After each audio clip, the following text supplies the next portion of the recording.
फैला करते प्रकाश एडुकेट करें, प्रभु का धन्यवाद प्रकट करें। धन्य हो शंकर मेरे शिवोहम 112 ध्यान की धन्य हो। ऐसे धन्यवाद करें भगवान पतंजलि, ऐसे धन्यवाद करें माँ शक्ति गौरा का, भगवती का, ऐसे धन्यवाद करें पूरा अस्तित्व का, ऐसे धन्यवाद करें पांच एक तत्व का, अग्नि जल वायु आकाश पृथ्वी जिससे शरीर बना, ऐसे धन्यवाद करें शरीर का जिसे साधना मिली, ऐसे धन्यवाद करें साधना का जिसे आनंद मिला, ऐसे धन्यवाद करें आनंद का जिसे वर्तमान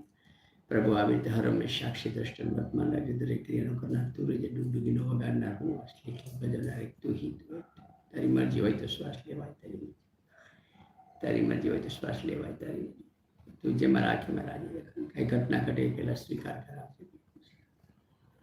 भावना प्रकट कर। मैं एक आत्मा हूँ, मैं देह नहीं, मैं मन भी नहीं, एक महान आत्मा हूँ, मैं शक्तिशाली,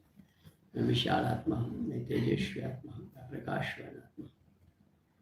मैं शीतल आत्मा हूँ, मैं शांति स्वरूप आत्मा हूँ, मैं प्रेम स्वरूप आत्मा हूँ, मैं प्योर आत्मा हूँ, शुद्धात्मा, पवित्र आत्मा, मैं जवान आत्मा, मैं ब्रह्म हूँ। शिवो शिवो प्रभु अलेश मात्र पर शरीर अभिमान मैं कुछ भी नहीं हूँ, मैं कुछ मैं शून्य हूँ।